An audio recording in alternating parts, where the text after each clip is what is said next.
मोदी सरकारचा शपथविधी सोहळा रविवारी संपन्न झालाय। मंत्रिमंडळात सर्व घटक पक्षांना मंत्रिपद देण्यात आली। मात्र गेल्या वर्षभरापूर्वी मूळ राष्ट्रवादीपासून फारकत घेऊन सत्ताधाऱ्यांच्या बाकावर बसलेल्या अजित पवारांच्या राष्ट्रवादी पक्षाला एकही मंत्रिपद दिलं गेलं नाही। त्यावरून विरोधकांनी अजित पवारांवर सडकून टीका केली आहे। अजित पवारांना जे पाहिजे ते मिळवण्यात अपयश आलंय। अजित पवारांची बार्गेनिंग पॉवर संपली आहे। अजित पवारांना सन्मान मिळेल असं काही राहिलं नाहीये, असा हल्लाबोल विजय वडेट्टीवार यांनी केलाय। तर अजित पवारांचा रस्ता पुढे कठीण आहे। अजित पवार एकनाथ शिंदेंना भाजपने त्यांची जागा दाखवली आहे असा घणाघात संजय राऊतांनी केलाय। तर अजित पवारांकडील पक्ष अजूनही अपूर्ण आहे असा हल्लाबोल खासदार सुप्रिया सुळेंनी केलाय। पवार म्हणतात की आम्ही थांबलो कारण आम्हाला कॅबिनेट त्यांना काही मिळणार नाही। मी सांगतो, त्यांना मिळायचं असतं तर कालच मिळालं असतं। जतीनराम मांझी सारखे एकच खासदार असलेल्या पक्षांना कॅबिनेट पद दिलेलं आहे,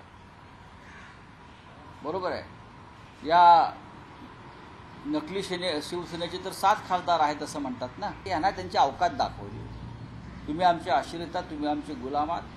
नाही, अजित पवारांच्या बाबतीत असं मला समजलं की त्यांनी सांगितलं की आम्ही प्रफुल्ल पटेलाची 150 कोटीची प्रॉपर्टी जी दाऊदशी संबंधित होती ती परत केली। अजून काय पाहिजे? या जेडीयूची आणि चंद्राबाबू 2 बाबू यांचीच हालत तिथे काय होणार हे कळेल। पण आजच्या स्थितीमध्ये अजित पवार की स्थिती आणि त्यांचा सन्मान करण्यासारखं अजित पवारांच्याकडे राहिलं काय? त्यामुळे जो मिला वो खाओ अशी परिस्थिती आली आहे। कारण बार्गेनिंग पॉवर जी लागते ती त्यांची संपली आहे। त्यामुळे मला वाटतं की त्यांना राज्यमंत्री मिळालं तरी भरपूर आहे। ते खुशीनं घेतले तर ठीक, नाहीतर तेही मिळणार नाही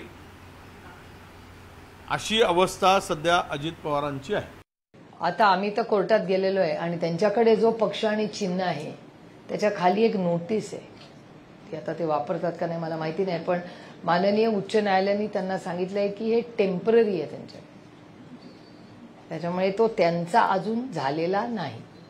आणि लढाई आज जरी आम्ही इलेक्शन कमिशनमध्ये आमच्यापेक्षा आदरणीय पवार साहेबांवर जो अन्याय झालेला आहे तो केस कोर्टात आम्ही ताकदीने लढतोय।